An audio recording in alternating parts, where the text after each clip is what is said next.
Everybody comes up and, Greg, are you going to have Reverend Robert Franklin sometime? I said, oh, I look forward to it. Well, make sure you ask this question. Having grown up in Chicago during the 50s and 60s, is it the Cubs or the White Sox? White Sox. White Sox? Yeah. Why? Oh, come on. I'm a South Side kid. And so the stadium was closer. But every true Chicagoan has a special place in his heart for the Cubs. They've always represented Chicago's highest aspirations and our deepest disappointments. So somehow the Cubs are the Chicago team, but the Sox were a local favorite since we lived near the stadium. Now, you know where Tom Becker lies on this whole story. I don't. I've never. Well, let me make it perfectly clear, and maybe painfully clear. He's a Chicago Cubs, true diehard. So watch when you wear that Go Sox Yes. type thing. Thank you very much. And just from a local perspective, this will get you some mileage.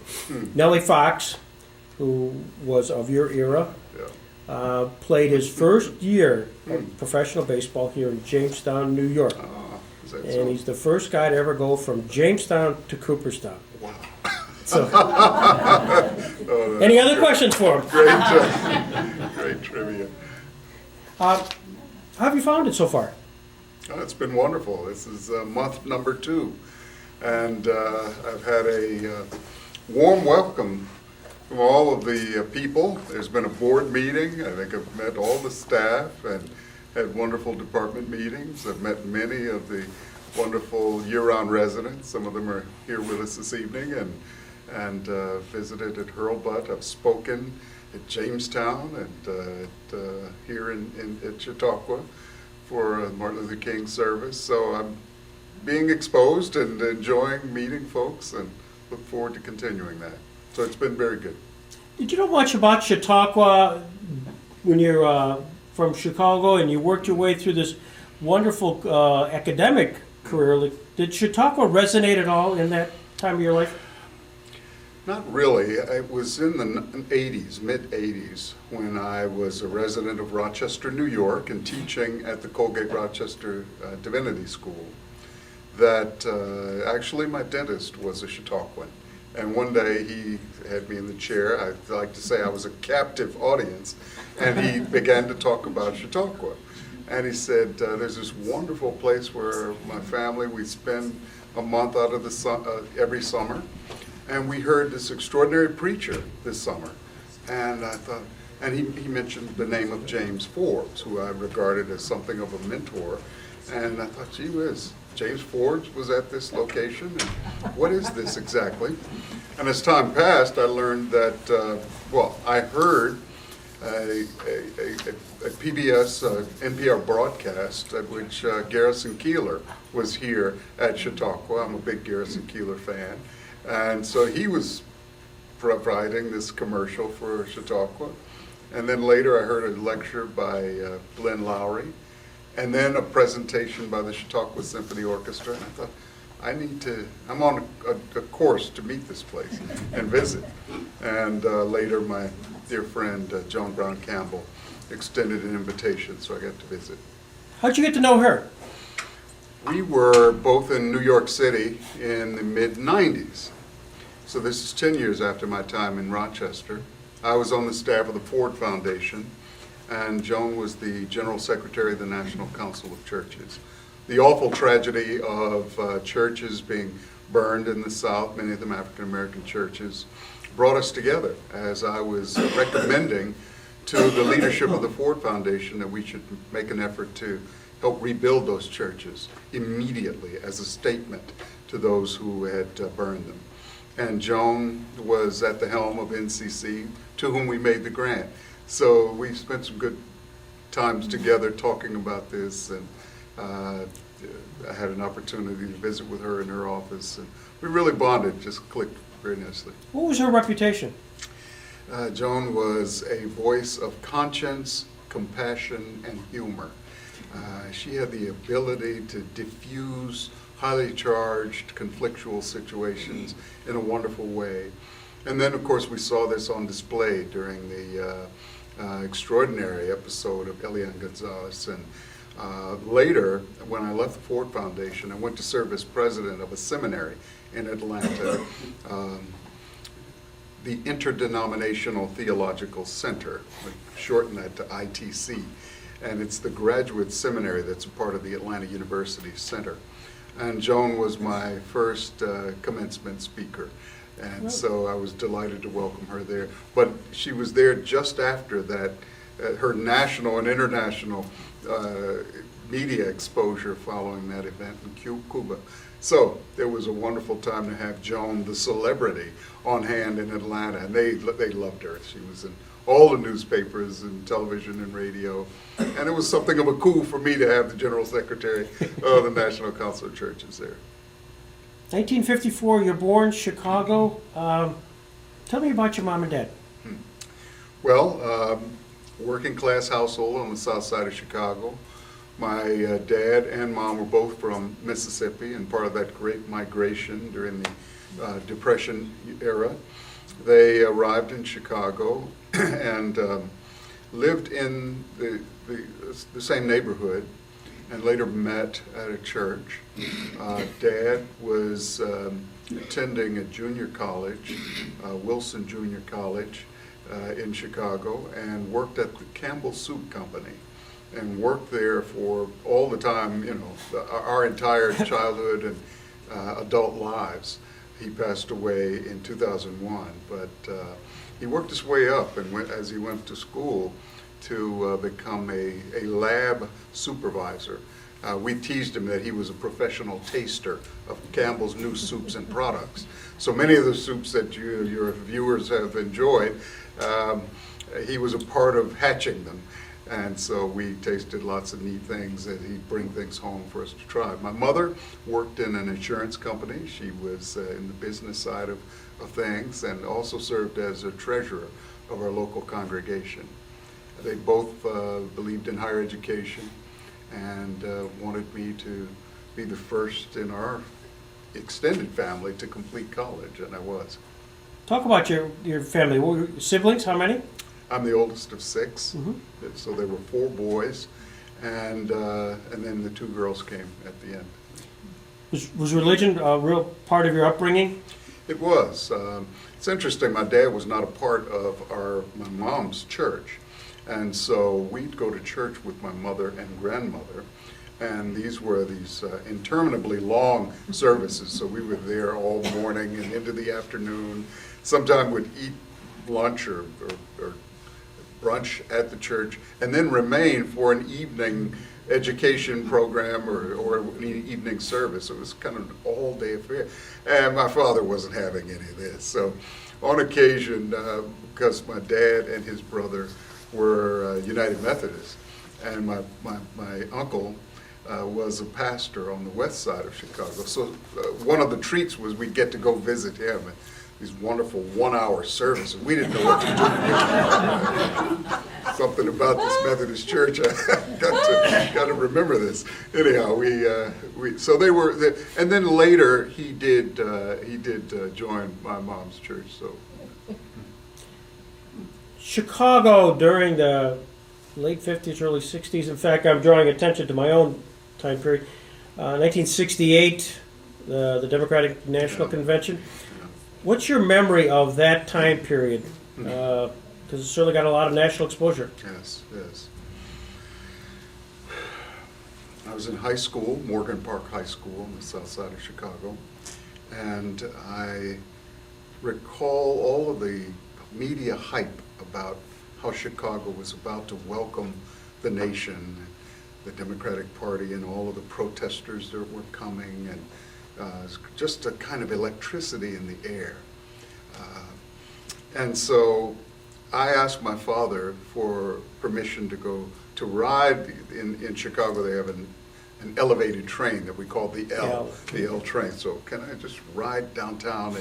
And he said, absolutely not. You're not to go near these protests and all the activities, and yet every evening I'm watching television, and there were, you know, all these neat people, Hubert Humphreys in town, Julian Bond's in town, and all these great groups, and Sly and the Family Stone, a rock group, and they were performing. I'm with you. I can't miss this. So I think I did actually sort of disobey my father, and I pretended that I fell asleep on the L train and missed my stop coming in from school, and managed to ride downtown.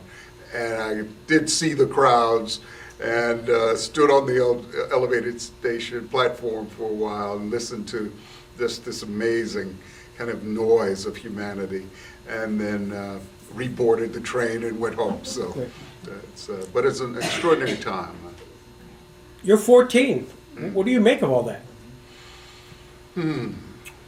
That real democracy depends on what the citizens decide, what people do, and that students have something to contribute. I was struck by the youthful energy and how intellectually serious some of this talk about the future of our democracy was, as people challenged Mayor Daley and people were quoting the Constitution, and all of a sudden I was intrigued with that, and it helped really give a lift to my own kind of intellectual development.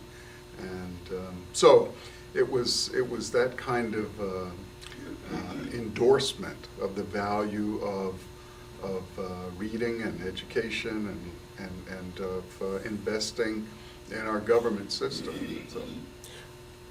I remember that time, and also remember that there was a generation gap. That which I might have been watching on television, you might have been seeing also in live. Otherwise, may not be the same thing, going through the same eyes as your dad. Mm-hmm. Did you have conversation with your dad about this? We did, because I was more aligned with the student protesters and demanding change immediately, as teenagers are wont to do. And he was trying to explain how change occurs, and sometimes things are slow and they evolve, and we didn't see eye to eye on those matters, and so we had some kind of tense, always obviously respectful and loving disagreements. But I was just amazed that this otherwise intelligent man didn't see it the right way, and I just didn't understand what his problem was. So I would ask him to come to my room to listen to audio tape speeches, and everybody from Eldridge Cleaver to listening to Bob Dylan, and hoping he would just sort of get religion and understand why the nation needed to change, and he needed to be a part of it. And he would politely, he modeled Chautauqua values for me. He would listen quietly and say, well, there's probably another side to this, Robert, and you should think about that. So he was just a wonderful role model amidst a time of enormous volatility and uncertainty and new discovery in my life. It wasn't because he was a Methodist. No, I think that probably contributed to his sense of balanced and reasoned approach to things. You mentioned in the book Liberating Visions, which if you haven't read it is terrific, that Bishop Louis Ford, who you mentioned earlier, was your first role model. Why? He was one of the early people who demonstrated Christian faith in the public square for me, and calling for the gradual racial integration of Chicago. I'm growing up at a time when there's still segregation laws in terms of housing in Chicago. Our parents tried to shield us from that, but it was right there in front of you every day in news reports and in the media. And we talked to teachers. Some teachers would not talk about it, but the more enlightened teachers would. I had a favorite, Mrs. Carmichael. She'd say, let me tell you what's really going on here. And we began to understand, that there's American rhetoric and there's American reality. And she said, your job is to help, as Arthur Schlesinger once wrote, help to close the disparity between our noble rhetoric and our current realities. And so that became a kind of call to action for me. But one of the people I saw acting on this was Bishop Ford, especially his love for young people.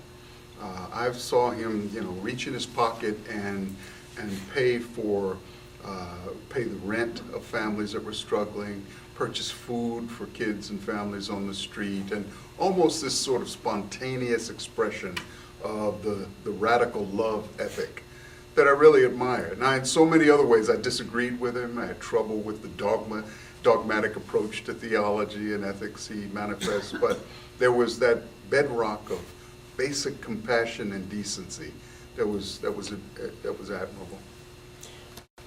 Liberating Visions, Human Fulfillment and Social Justice in African American Thought, authored by Robert Michael Franklin. Why were you inspired to do such a book like this? Well, that book is actually the revised dissertation I wrote at the University of Chicago. And I asked the simple question,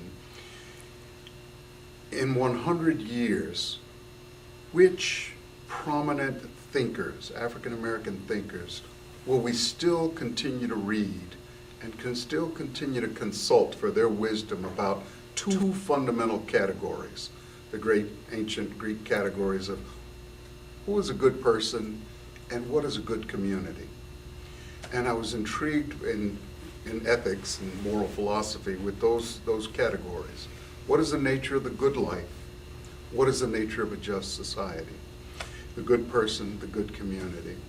And I asked, who offers real wisdom about these topics from the African American community? And the reason I happened to focus there, apart from my own identity, I realized there was wisdom in these books that no one knew of, and that someone had to mine those texts and bring them forward and place them into dialogue with other thinkers.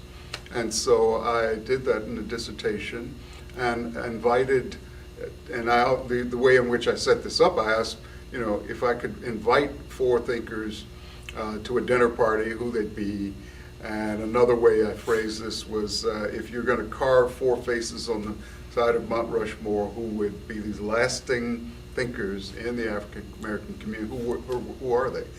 And they were Booker T. Washington, the founder of Tuskegee Institute in 1881, William Edward Burghardt Du Bois, W.B. Du Bois, first African American to earn a PhD from Harvard University in 1900.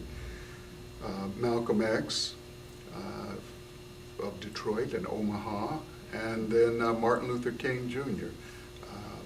From Atlanta. And so I placed them in a kind of dialogue about the moral life, the just society. You also attributed certain names or tags, if you will, to their lives. Booker T. Washington, as he's an educator and administrator, used the term adaptive life. What do you mean by that? Well, Washington was the only of these 4 figures who himself had been a slave.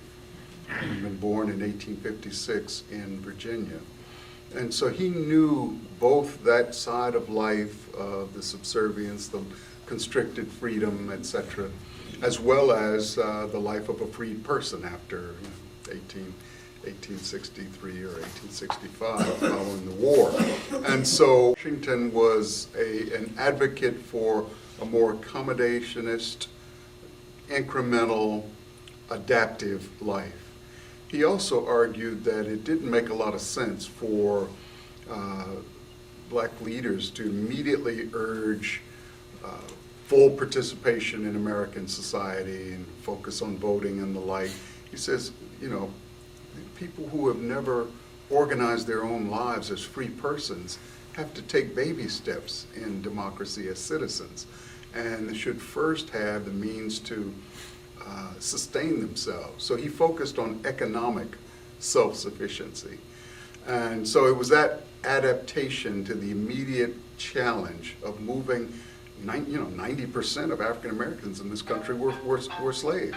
And so moving that population from enslavement to freedom.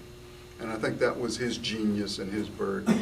And this adaptive life was understand your context, adapt to it, provide people what they need immediately, rather than what just sounds good. second person you invited to dinner, as you mentioned, Du Bois, kind of he's a social scientist, political kind of propagandist, and you attributed to him a strenuous life. And frankly, I just, as for those, I forgot, but the same date that there was the March on Washington in 1963 was the same date that he died. Yes. Again, yes. so it's sort of a passing of the torch there. Indeed. So the adaptive life, Booker T. Washington, W.B. Du Bois, the strenuous life. Now, Du Bois is born free in Great Barrington, Massachusetts. And as he wrote about it, one of the few African-American families in that town of Great Barrington in the 1860s. Du Bois was a student at Harvard during the time of the father of American psychology, William James, as James served on the faculty. And Du Bois came to be an avid student and protege of William James. And so I write a little about that relationship. Du Bois was often a student in the household of the Jameses. So Henry James and William James and the James family really grew to love Du Bois and appreciated the quality of his mind. And so he was a frequent visitor at the James household. And it was at a time when William James was working on his theory of the moral life in terms of living a strenuous life. And what I liked about that metaphor was this notion that life should be lived in alternating rhythms between striving for excellence and perfection and hard work and sacrifice and dealing with the trials of life and resisting them, and then disengaging in times of rest, Shabbat, renewal, enjoying contemplation, poetry, the aesthetic side of life. And it's that alternating rhythm that James regarded as important for sustaining a good life. You can't stay in that high-powered mode all the time. And Du Bois liked this as well. He used a phrase, after he earned his degree, he came to Atlanta and actually taught at Atlanta University, where Morehouse is a part of that complex. And so we have lots of lore and stories about W.B. Du Bois and the strenuous life that he advocated there, the life of hard work and hard play. He wrote this concept regarding the two-ness. One ever feels his two-ness, an American, a Negro, two souls, two thoughts, two unreconciled strivings, two warring ideals in one dark body whose dogged strength alone keeps it from being torn asunder. The history of the American Negro is the history of this strife, this longing to attain self-conscious manhood, to merge his double self into a better and truer self. And that's what you just mentioned. Yeah. And you put your finger on one of the most important texts or tropes from Du Bois, and one that has been used by so many other thinkers to name the challenges of being kind of an ethnic minority, but also part of the whole. And Du Bois felt, every Italian American, every Irish American, every Asian American could identify with this striving to merge the particular and the more universal into one whole and healthy self.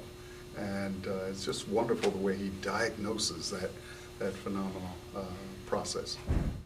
Third person you invited to dinner was Malcolm Little. We know him as Malcolm X. You described him, the metaphor you used was defiant life. Well, Malcolm experienced enormous tragedies early in his life. Unlike Booker T. Washington, unlike Du Bois, Malcolm was really part of the phenomena of urban poverty, urban privation, and the challenges of a family coming apart, being fragmented by the forces of the big city. Malcolm's father was killed by fault of his trying to protest the racism in his town. And then his mother, with the loss of her father and with these now, I think, 7 or 8 children, to rear. Just the strain of that, ultimately, she kind of decompensated. And so she was institutionalized, and so there were the kids being split up, and, you know, I mean, this is Malcolm spending his childhood in this kind of emotional, psychological context. So he's an angry kid, and there are a lot of angry kids out there, you know, black, white, brown, of all our communities. And Malcolm helps us peer through the window of what makes some of our kids, especially the boys that I'm interested in, what makes them so angry? What makes them want to strike out at other people who are innocent, who, you know, are really not responsible for their condition? So again, Malcolm's anger and where it leads him, the bad decisions this young man makes. And he's ultimately in the crime world, he's engaged in drugs and this and that, and then finally finds himself in prison. And that becomes, as I talk about it, the incubator for his intellectual and spiritual transformation. And interestingly, it is through this rather cult-like religious organization, the Nation of Islam, that he experiences his conversion and joins that group. Of course, is a true believer, believes it all literally, and then is disaffected when he learns that the leader has engaged in some hypocritical behavior. So he leaves that and becomes his own voice, and that's where he really becomes interesting for me as a free agent, as a thinking moral agent. And but it's that fight in him that drives him, that suggests for me the metaphor of the defiant life. And again, I use that today as I engage some of these young men, as I say, in many of our big cities, who are lost, who are angry, who are searching. And I insist, you need to sit down and read the autobiography of Malcolm X and see how your life can come out in a different place. And you can become a thinker and a real citizen and a real contributor to life. So, Did he Malcolm X find himself stereotyped at the end so that they knew him more or less as affiliated with Elijah Muhammad?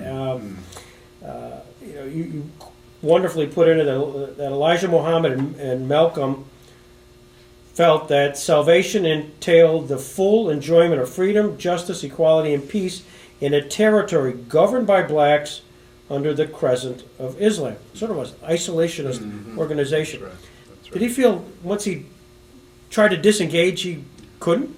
It was very difficult for him because we had now, 12 years of his black separatist rhetoric and the separatist Islamic rhetoric, and only a year and a half of the new Malcolm, as it were. He was silenced following the assassination of President Kennedy, and so that's November '63. Well, Malcolm is killed himself by February of '65 by members of the Nation of Islam who wanted to silence him. So we just had that full year of 1964, interesting, 50 years ago, where he was sort of doing some new things and making moves that surprised people, reaching out to Martin Luther King, trying to bridge the chasms, and apologizing. There's amazing humility there, apologizing, to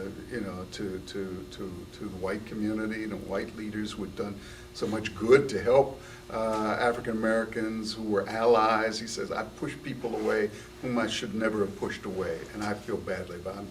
And so there's that kind of humility and intellectual honesty that I think Malcolm offers us that gift, but we don't often see it because of the stereotype. Your last person to the table, Martin Luther King Jr., and you used the metaphor integrative life, not to be confused with integrated life. Draw the distinction. Well, I didn't want the term integrated to suggest assimilated and conforming, but rather the moral life for Martin Luther King is a life that brings together, that integrates a variety of elements. He had a wonderful sermon called the Three Dimensions of a Complete Life. I argue that it was his favorite sermon because it was a trial sermon he preached when he began his ministry at the Dexter Avenue Baptist Church in 1954. And then the message he utilized 10 years later in Oslo when he received the Nobel Peace Prize. He used that same fundamental message. There are three dimensions of a complete life. And it's that integration of dimension one, the length of life, the extent to which each of us actualizes all of our inner potential. So the length of life is not how long you live in years, but what you do with the length of that life. Then he says there's the breadth of life. It's how far we reach out to connect to others and service. And then the height of life is, as he puts it, the soul's upward reach toward God. And he says we bring these three dimensions together. For me, that struck me as an integrative vision and a process that's ongoing. Integrated also suggested that it's a completed process. And I think King would say, no, it's an ongoing, we never quite complete that process. If you had two more chairs to the table after this 1990 book, who would you add? One of them would be Marian Wright Edelman. I felt uncomfortable with the book in that there were no women in it. I think that this, however, a function of the kind of patriarchal times where often women were not permitted to or encouraged to write extensively and publish in these topics. And so as a grad student, one of the challenges was simply finding enough material. Mind you, this is back in the 70s. We've now found quite a bit of material we didn't know existed at the time. And so I needed enough to write a dissertation, a chapter on each of these people. And so Marian Wright Edelman would certainly stand, it would be a part of this conversation. The way in which she has prioritized children, has focused on family renewal, but also has been a strong advocate for policy change and working within government, within the system to produce changes that represent justice and compassion. And so in a way she sort of takes a step beyond the gentleman that I highlighted. And then I'd say probably Nelson Mandela, just to bring a global dimension to this conversation that is very American, but one who had an impact on America and I think all societies. The cost of having a conscience, the cost of discipleship, as Dietrich Bonhoeffer wrote about it. And Nelson Mandela, more than any of these figures, represents that. None of them spent 27 years in prison and then departs with a spirit of reconciliation and humility, and then is elected president of the country. So that's just such a remarkable story, and one I think I'd want to encourage certainly the next generation to pay more attention to. Talking about the next generation, this is the 60th anniversary of Brown versus Board of Education, and certainly a seminal piece from not only a constitutional perspective, but also from an education perspective.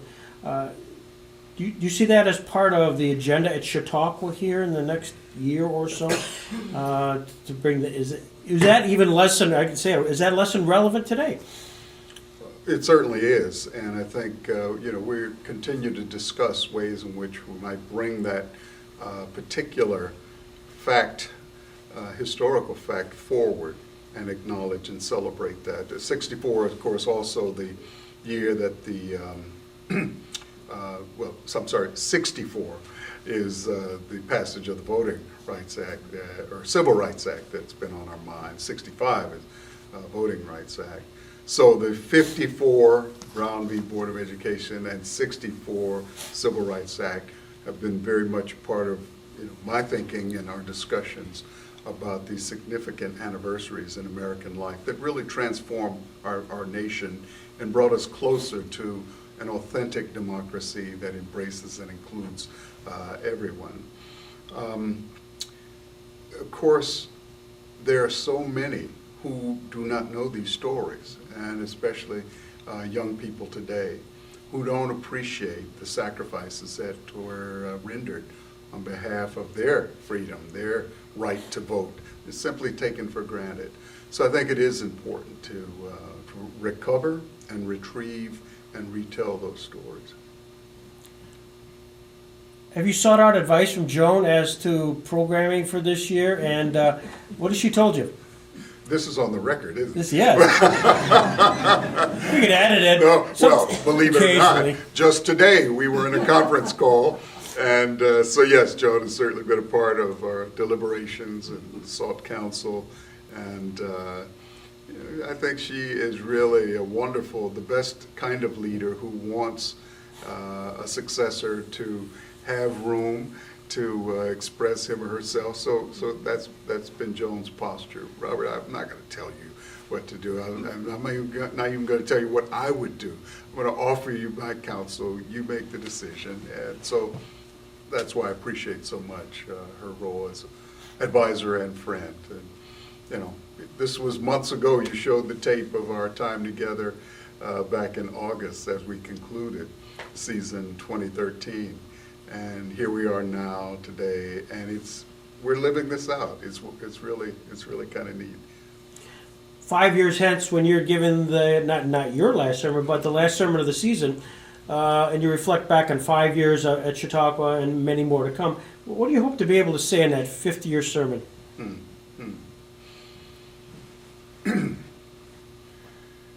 That Chautauqua continues to cherish the values that have made this place so distinctive, and that continuity of promoting vigorous but civil dialogue and discourse continue to be vibrant at this place. I think we'll celebrate increased diversity in our demographics as more people come to discover the beauty and the genius of Chautauqua.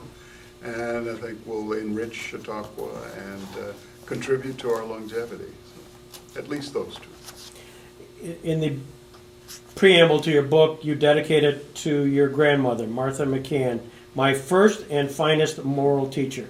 Talk to me about her.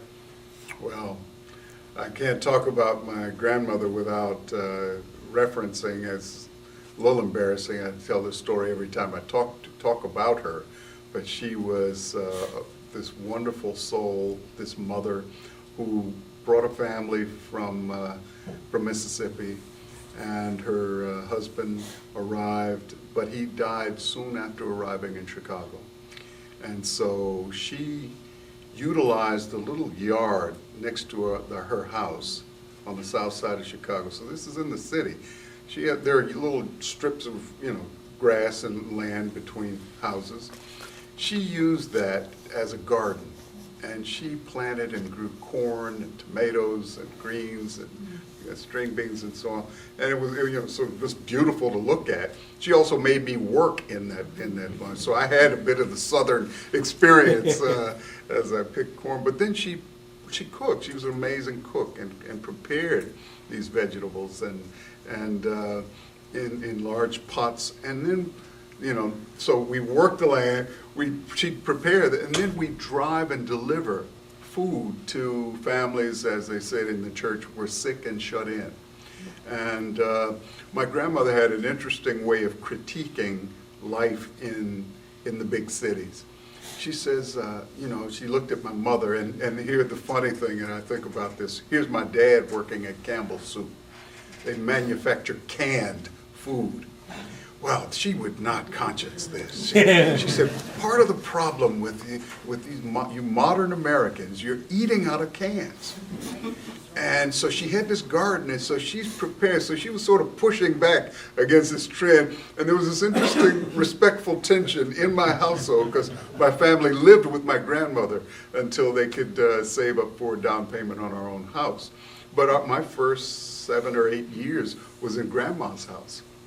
And she said, you gotta stop eating out of these cans and eat natural, healthy food. But one day when she was in the kitchen preparing food, we heard, I was on the front porch, and we heard an argument going on outside in front of, near the house.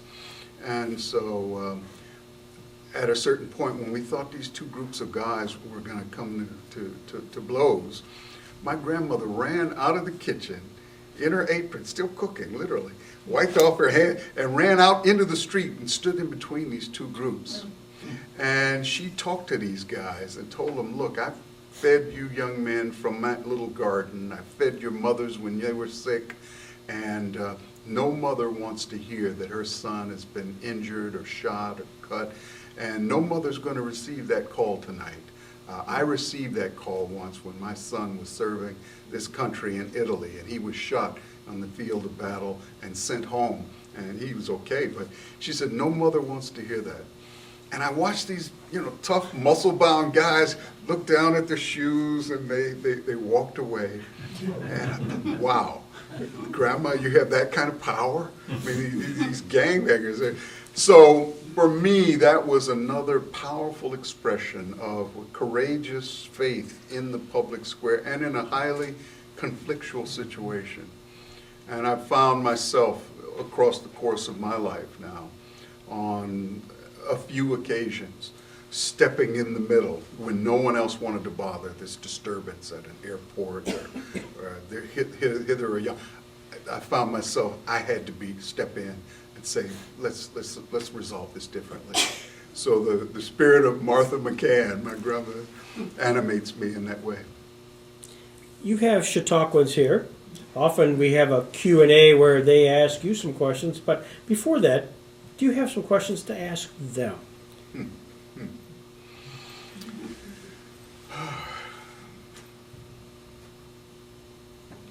Well, I'm always curious about, as you look at the state of our nation, our world, our Chautauqua, what gives you hope for the future, and what worries you most?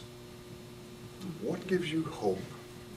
What worries you most? Because as we work together and live together in this community, I think if I know more about your deepest fears and worries, as well as your greatest hopes, the hopes that animate you, make you come alive, that's a quick way for us to get to know each other and for me to understand the nature of this community that Joan and Maureen have helped nurture over these years.